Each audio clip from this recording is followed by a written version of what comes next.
Oh, the mighty avocado. What would we do without our avocado toast, our guacamole, and everything else we have come to love about the green fruit? Well, this love comes at a cost, both for consumers here in the United States, but also for people who grow the avo. In Mexico, avocados are bringing record incomes to farmers, but at what cost? Alongside the rise in avocado demand, this demand primarily being from the United States, there's been a rise in cartel violence, earning the millennials' favorite breakfast the names green gold and blood guacamole. Now in this video we're going to go over the demand for avocados in the United States and look into where our avocados are coming from. Alas, we will see the overlap between where avocados are grown and cartel violence in Mexico. Now, to start this project, we need some background here. Why are avocados so important? Now, to answer this question, we need to investigate the evolution of demand for avocados across the continental United States. Now, this is no small task, but with help from the Hass Avocado Board, or HAB, we have a trove of data answering this very question. Now, the organization has, and forgive the pun, a wide spread of data, maintaining longitudinal and geographic data about supply changes, market data, ongoing nutrition research, engagement with health professionals, and so on and so forth. In this regard, they are the #1 data source when it comes to the avocado in the United States, and thus the natural data source for this project. Now, as you can see, we weren't always in love with the avocado. Now in 2015 we were a fan, but demand started absolutely booming around 2018 and rose 2019, 2020 tremendously throughout this time. Just look at Florida. Apparently after Florida man wrestles with alligators, he dives into some avocado toast. Who knew? Now, while the demand for avocados fell a little bit in 2021, there was that little pandemic thing going on, which explains this sudden drop. Now, the price around this time, even though demand was drastically rising, stayed roughly the same. And in 2020, despite that huge demand for avocados, the price actually decreased a little bit. Now, for those of us who passed introductory economics, we may be asking ourselves, why? There is, of course, a natural connection between demand for avocados and the price of avocados in the global market, so why isn't the price rising? The logical explanation here is that the supply of avocados is rising, which we found to be true. But where? Where in the world is there more supply? Well, let's take a look at where avocados are grown in the world. Now, the growing conditions for avocados exist all over the world, but one country produces more than any of them: Mexico. While other countries and regions are certainly involved in the production and export of avocados, Mexico is by far the global leader in this sector. Now, from the Hass Avocado Board, we were able to obtain projections about the volume of avocados produced by each of the market regional leaders in the avocado trade. Now, this includes Mexico, the United States, California in particular, Peru, and Chile.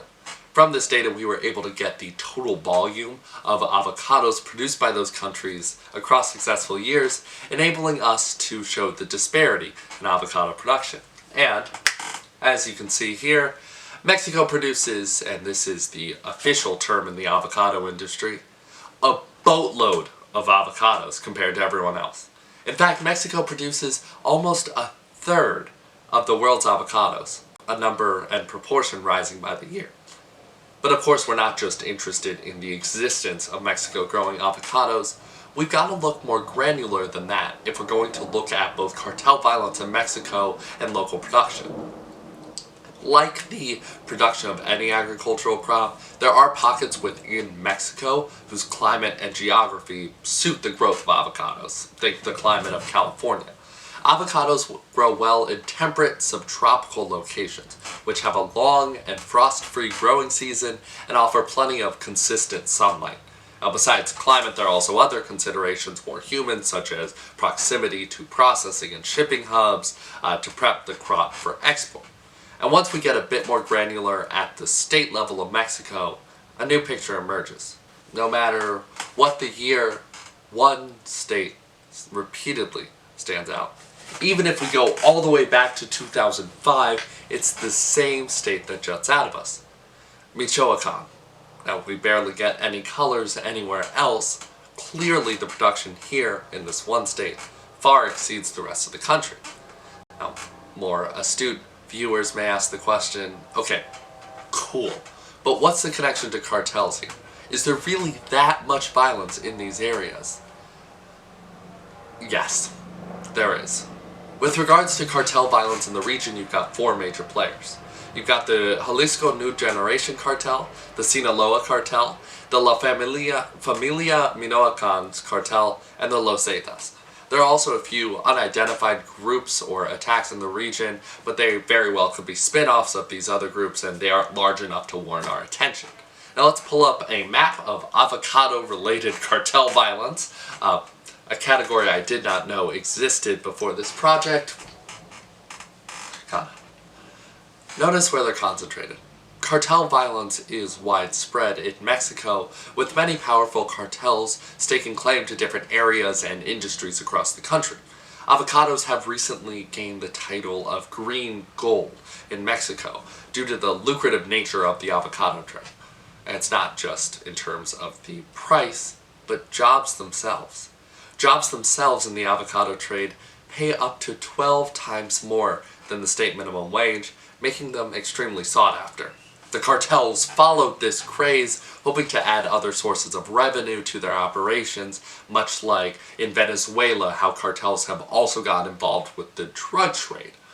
Now, when we map incidents of cartel violence in the context of avocado growing regions in Mexico to highlight the connection here, well, a new story emerges.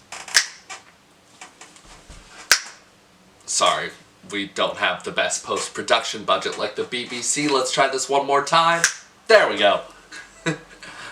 Now, when we can clearly see this, there's obviously a link between avocado production and cartel violence. And, well, that's why they've earned the term blood guacamole. But I will say, this does not mean you should go at your next Super Bowl party, see the guacamole and go, hey, there's blood in that. Because I tried that once. And I wasn't invited back the next year. Thanks for watching.